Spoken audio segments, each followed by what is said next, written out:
बिस्मिल्लाहिर्रहमानिर्रहीम। अस्सलामु अलैकुम। नाज़रीन कराम, नई वीडियो में आपको खुश आमदीद कहते हैं। पाकिस्तान के मौजूदा हालात के अंदर अगर एक चीज़ देखें तो आइन और कानून आपको कहीं दिखाई नहीं देता। ऐसे में फिर कौन सामने आएगा? माजी में जब जब ऐसी सूरत हाल हुई तो हमने देखा कि वकला एक तहरीक के साथ सामने आए। लग ये रहा है कि पाकिस्तान के अंदर एक वकला की नई तहरीक शुरू होने जा रही है। आजकल ज़मान पार्क में सिर्फ वकला ही जा रहे हैं और कल मैंने एक इशारा दिया था कि लग रहा है कि बड़े स्टेज की तैयारी हो रही है, लेकिन ये ज़मान पार्क से ऐलान नहीं हुआ। इस वक्त आपको एक बात याद रखनी चाहिए कि सुप्रीम कोर्ट बार एसोसिएशन, जो सुप्रीम कोर्ट की सबसे बड़ी नुमाइंदा तंजीम है, फिर Lahore high court bar association और लाहौर बार एसोसिएशन जो एशिया की सबसे बड़ी बार्स हैं, इन तीनों बार्स के अंदर हामिद खान ग्रुप जीता हुआ है और हामिद खान भी तहरीक इंसाफ के बानी अरकान में तस्वुर किए जाते हैं। अब उन्होंने एक प्रेस कॉन्फ्रेंस की है।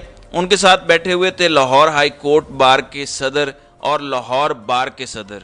उन्होंने बड़े दो टोक अंदाज में ऐलान किया कि जिस तरह शहरियों के बुनियादी हुकूक पर डाका डाला जा रहा है, जिस तरह चादर चार दीवारी का तकद्दुस पामाल किया जा रहा है, जिस तरह इंतज़ामिया अपने इख्तियारात से तजावुज़ कर रही है, ये बड़ी तशवीशनाक बात है। इसके बाद उन्होंने एक और बड़ा अहम नुक्ता उठाया और वो है मिलिट्री कोर्ट्स का। पाकिस्तान में ऑलरेडी इस पर अदालती फैसले मौजूद हैं। अगर मैं हामिद खान की ज़ुबान में बोलूं तो उन्होंने कहा कि हम मिलिट्री कोर्ट्स को किसी सूरत नहीं मानेंगे। अब उनका ख्याल ये है कि वहाँ पर इस तरह से फेयर ट्रायल नहीं होता। जो भी उनकी राय है वो उन्होंने भरपूर बता दी है और वो कह रहे हैं। अब उनका मतलब ये है कि आइंदा आने वाले दिनों में, चंद दिनों में वकला भरपूर तरीके से पार्टिसिपेट करने जा रहे हैं। काले कोट वालों की तहरीक आने वाले दिनों में आपको दिखाई देगी। एक ऐसी ही तहरीक हमने जनरल परवेज़ मुशर्रफ के दौर में देखी थी और उसके बाद परवेज़ मुशर्रफ को घर जाना पड़ा और बाद में जनरल मुशर्रफ ने यह तस्लीम किया था कि वकला तहरीक उनके जवाल का बायस बनी थी और उनके मुताबिक वकला से या चीफ जस्टिस इफ्तिखार चौधरी से पंगा लेना उनकी सबसे बड़ी गलती थी। मुझे ये लग रहा है कि एक बार फिर वकला की वही तहरीक सड़कों पर आने जा रही है, क्योंकि बुनियादी इंसानी हुकूक मुअत्तल हो चुके हैं। मुअत्तल से मुराद ये है कि जब इस पर अमल दरामद ही नहीं होना तो मुअत्तल ही तस्वुर किए जाएंगे। अदालत का फैसला मानने को कोई तैयार नहीं है। पुलिस इस वक्त मुकम्मल तौर पर एक पपेट का रोल प्ले कर रही है। पुलिस इस वक्त एक पार्टी है। वो लीडर्स को रीट्वीट्स करते हैं, वो प्रेस कॉन्फ्रेंसेस करते हैं, अपने काम के अलावा बाकी हर काम वो करते दिखाई देते हैं। दूसरी जानिब आज लाहौर हाई कोर्ट का जो रावलपिंडी बेंच है, उसने शाह महमूद कुरैशी की रिहाई का हुक्म जारी किया है। उन्हें मजीद किसी मुकदमे में गिरफ्तार ना करने का हुक्म दिया है। अब देख लेते हैं, अगर तो शाह महमूद कुरैशी प्रेस कॉन्फ्रेंस या इस हवाले से तैयार हो गए तो फिर तो नज़र आएगा। वैसे कहा जा रहा है कि वो प्रेस कॉन्फ्रेंस करने जा रहे हैं, लेकिन देखते हैं कि अगर वो नहीं करते तो कैसे उनको दोबारा गिरफ्तार किया जाता है, कैसे आइन और कानून को वायलेट किया जाता है और हमें रूल ऑफ लॉ की धज्जियां उड़ती दिखाई देती हैं। दूसरी जानिब सुप्रीम कोर्ट में आपको पता है कि ऑडियो लीक्स पर कमीशन बना। आज जब सुप्रीम कोर्ट में समाअत शुरू हुई तो अटॉर्नी जनरल ने कहा कि मैं बेंच के हवाले से दलाइल देना चाहता हूँ। इस पर कोर्ट ने कहा कि आप ये बताइए, क्या आप ये कह रहे हैं कि हम तीनों जजेस मुतनाज़िया हैं? और फिर उन्होंने कहा कि बेंच पर एतराज़ किसी कानूनी नुक्ते पर होता है। जब आपको ये यकीन ही नहीं है, आपको पता ही नहीं है कि ये ऑडियोज़ मुसद्दिका हैं या नहीं, तो फिर आपने किस बुनियाद पर एतराज़ उठाया है? एतराज़ अटॉर्नी जनरल ने यह उठाया था नाज़रीन कराम कि उमर अता बंदियाल, जस्टिस एजाजुल एहसन और जस्टिस मुनीब का ऑडियो लीक से ताल्लुक़ है, तो आप इस केस की समाअत ना सुने और इस बेंच से अलग हो जाएं। फिर सुप्रीम कोर्ट ने कहा, जब अटॉर्नी जनरल ने यह मौक़िफ़ इख्तियार किया तो चीफ जस्टिस ने कहा कि आपने चीफ जस्टिस की मौजूदगी में उनसे पूछे बगैर जजेस पर मुश्तमिल एक कमीशन तश्कील दिया। ये अदलिया की आज़ादी का मामला है, आप इस पर दलाइल दें। फिर राना सनाउल्लाह वाला मामला आया। अदालत ने कहा कि वज़ीर दाखिला ने प्रेस कॉन्फ्रेंस क्यों की? क्या ऐसी लापरवाही का मुजाहरा किया जा सकता है? ऐसे बयान के बाद तो उसको वज़ीर से हटा देना चाहिए और वो मुस्ताफ़ी हो जाता। जस्टिस मुनीब ने कहा कि क्या विफाक को इल्म नहीं है कि ये ऑडियोज़ मुसद्दिका हैं या नहीं हैं? सेनेटर काबीना मेंबर ने इस पर प्रेस कॉन्फ्रेंस कर दी। क्या ये درست نہیں ہے کہ وزیر داخلہ اس پر پریس کانفرنس کر چکے ہیں. پریس کانفرنس میں کچھ آڈیوز بھی چلا دی گئیں. جسٹس منیب نے کہا کہ کیا قانونی طور پر یہ درست ہے کہ جس آڈیو کی حقیقت کا نہیں پتا وہ بینچ پر اعتراض اٹھائے؟ جس پر چیف جسٹس نے کہا واہ کیا خوبصورت طریقہ ہے، اور عدلیہ کے ساتھ بھی کیا انصاف ہے کہ پہلے ان آڈیوز پر ججز کی تصدیق کی، پھر کہا کہ اب ان آڈیوز کے سچے ہونے کی تصدیق کروا لیتے ہیں. یہ تو بڑا آسان ہو جائے گا، کسی بھی جج کو کیس سے ہٹانا ہے تو اس کا نام لے کر کوئی ویڈیو بنا دو، آڈیو بنا دو.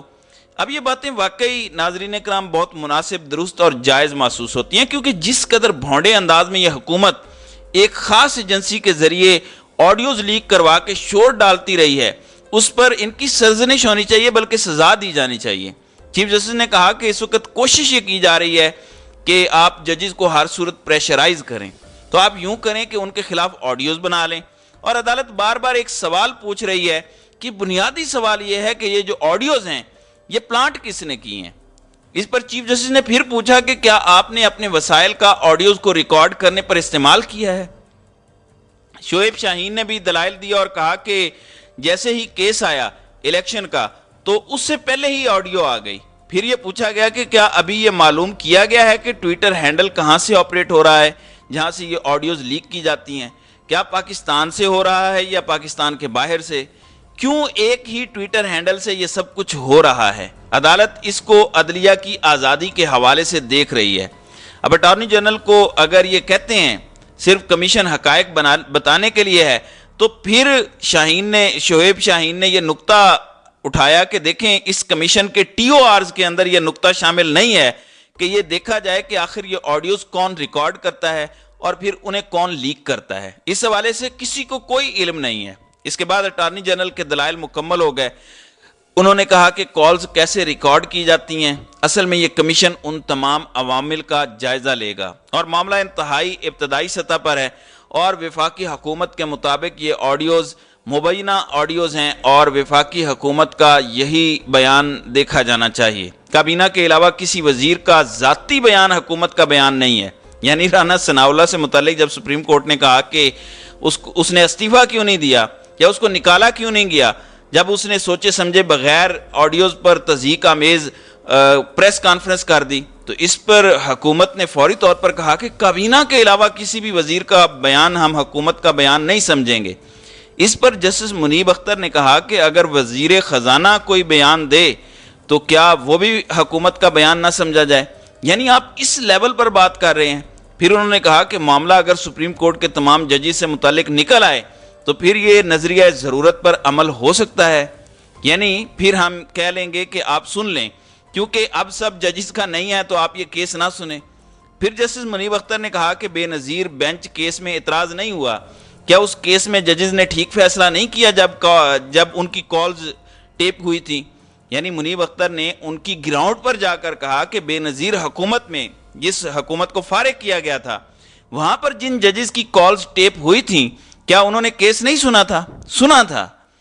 ایک سنا تھا تو کیا فیصلہ درست نہیں دیا تھا؟ اس پر اٹارنی جنرل نے کہا کہ وفاقی حکومت کا کیس تعصب کا نہیں مفادات کے ٹکراؤ کا ہے. اس پر چیف جسٹس نے پوچھا کہ کیا یہ اعتراض صرف جوڈیشل کارروائی پر بنتا ہے یا انتظامی امور کی انجام دہی پر بھی ہے؟ اور پھر منیب اختر نے کہا کہ وزیر اعظم بے نظیر بھٹو کیس سننے والے 7 میں سے 4 ججز کی فون ٹیپنگ کی گئی. اس پر اٹارنی جنرل نے کہا کہ اس میں صدر مملکت کے اختیارات کا سوال ہے. اب اس ساری صورتحال کے بعد حکومت کے پاس واضح طور پر کوئی جواب نہیں دکھائی دے رہا. حکومت بیک فٹ پر کھڑی ہے.